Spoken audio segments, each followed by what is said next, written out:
Exodus chapter 17. At the Lord's command, the whole community of Israel left the wilderness of sin. Now, this is not like sin like we think of sin. It's actually a place, okay? They left the wilderness of sin and they moved from place to place.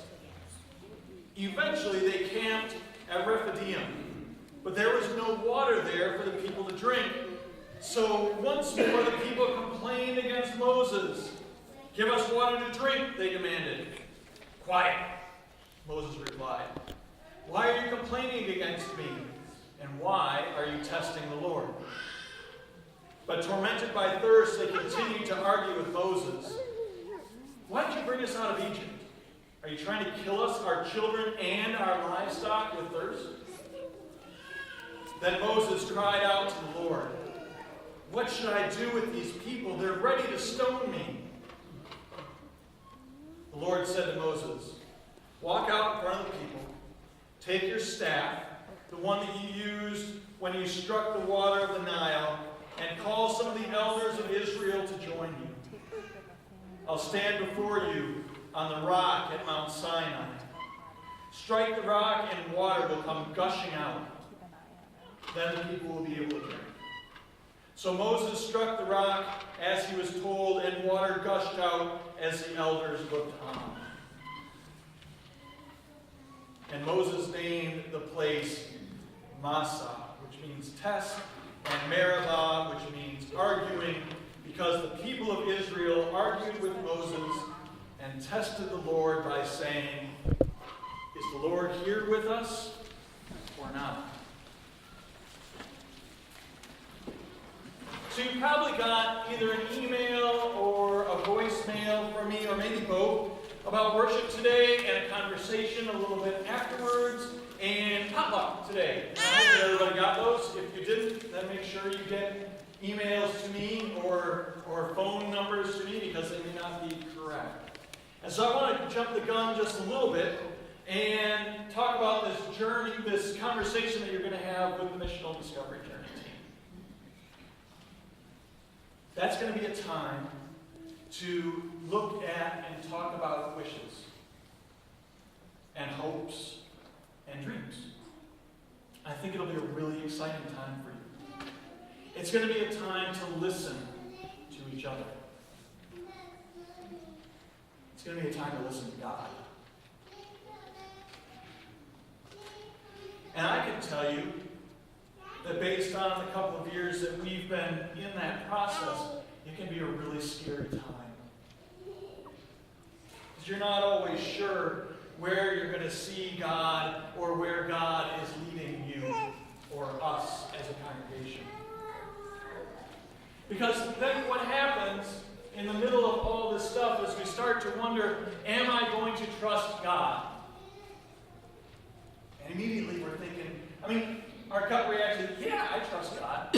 But my question is, do we really? Do we trust God?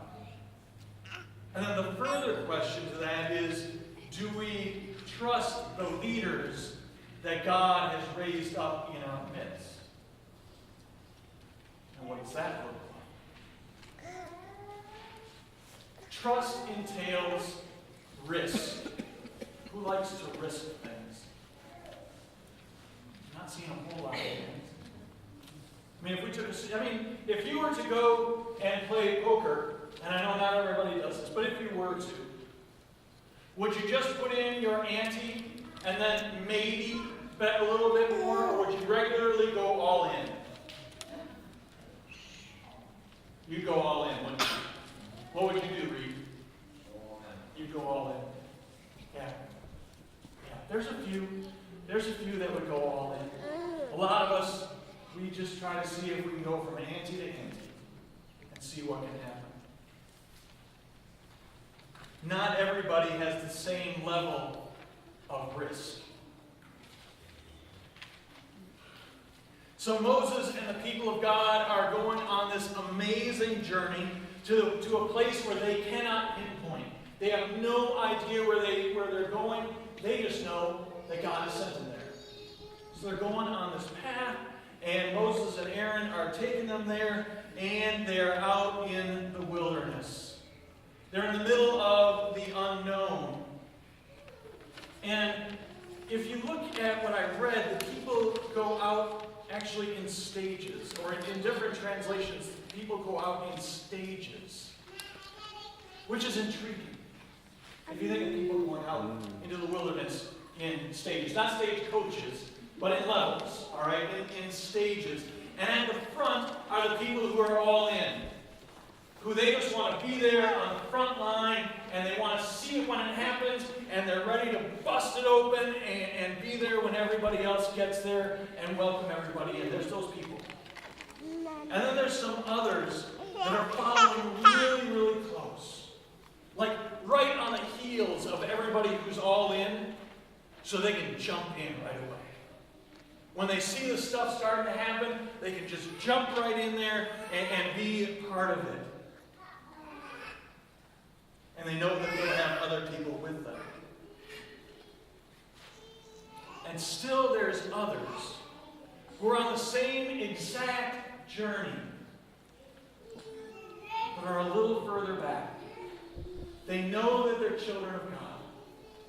Their risk is just putting in the ante and trying to stay up to date on whatever's in the pot right now. That's where their risk is. But they know they're children of God, and they have some personal or inner maybe struggles, maybe just some attachments to the other people around them. But the key is that we're all on this journey.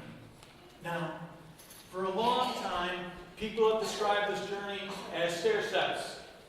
So there are people who are all in would be on the highest steps, right? And the people who are following are literally a few steps back, and then there's others that are a few steps back. I don't think that's the case. I think that our spiritual journey is a circle. And so on that circle, there are people who are in one place and people who are in another place. But we're all on that same path, and we're going to help each other. And there's people who have to push through certain times that are very, very difficult. And they may be the people who are all in. And there may be people who are a little bit further back, and they have to push through something that is exceedingly difficult. And they both have to push through that stuff. But it's on a circle. And we build that together. I don't think it's some stair step. They're all on this journey together because they want to be, to some degree. It's not because Moses said so, and it's not because Pastor said so, and it's not because the Mission Discovery Journey team said so, and it's not because the council said so, but it's because God said so. I mean, the whole text is about God leading them, asking them to go out, to invite them into the promised land. God asked them to make camp at Rephidim, and nobody's really sure exactly where that is. Nobody knows. But the word, that name, means to spread out, or to support, or to make it a place of rest. And so when God says, go to this place of Rephidim, it's a place where God supports us, where God spreads out among us, and where God gives us a place to rest and to be safe.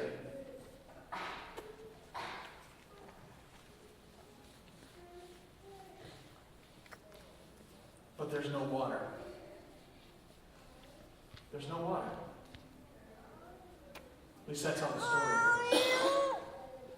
And so the people start to quarrel among themselves. They start to grumble. They start to complain. Then they really get on the one, not the one who invited them out into the wilderness, God. They make Moses take the heat. they figure, you know what, we're just going to beat on him or her or the situation as it may be. And they're convinced that they're going to die. So they demand water.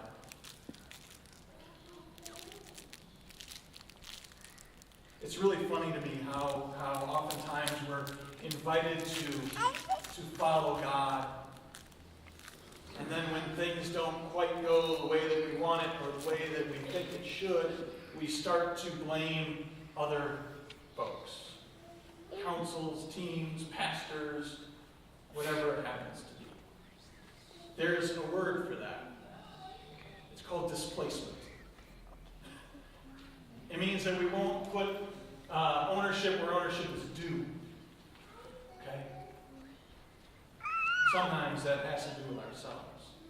So anyway, Moses goes and does what he knows he should do. He goes to God and he says to God, hey, this thing is happening. What should I do? And God says, be the leader that I want you to be. Go, take some elders, go hit this rock, and water's going to come out. Promise. Now, how scary would that be? Not for Moses. I mean, Moses is trusting that that's going to happen. But how scary would it be as the elders or as a group of people to follow somebody now to a rock that we all know can't give out water? Right? I mean, it just doesn't happen. And he says, I'm going to strike that water, y'all are going to drink. I mean, in some ways, it's about being spiritually watered, right? And being spiritually fed like that.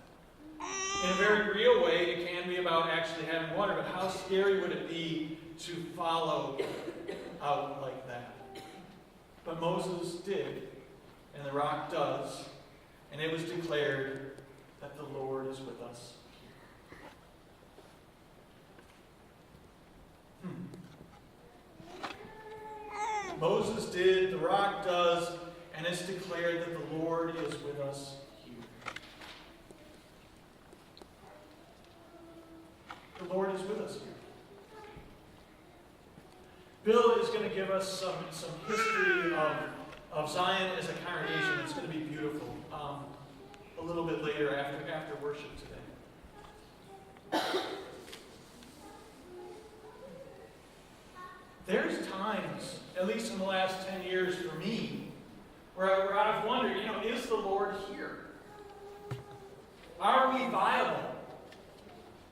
Do we have life? What about the grumbling about not having enough water, not having enough to eat, not having enough to drink, not having enough to pay bills? I don't know. But in the midst of all of that wondering,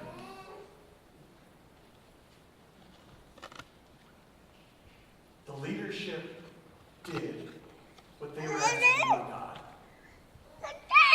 And God showed up. And we can declare that God is here with us now. That's pretty cool. To know that God is here with us now. As a community of faith, we can feel like we're in the wilderness, in the unknown. And at times like that, our anxiety levels rise, and we get reactive. And we forget to pray. We forget to study God's Word. And we forget to listen to the Spirit. We feel like we could die. And sometimes we forget that the Lord is here.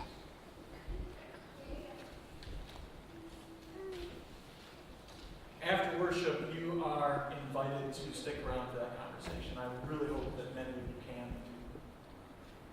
I think it'll be an exceptional time to grow and to listen and to talk and to hear and to dream with one another. And my prayer is that you see God's hand at work in and through Zion, and that the Spirit bless you with the waters of life, and that we hear God's wishes and God's Oh,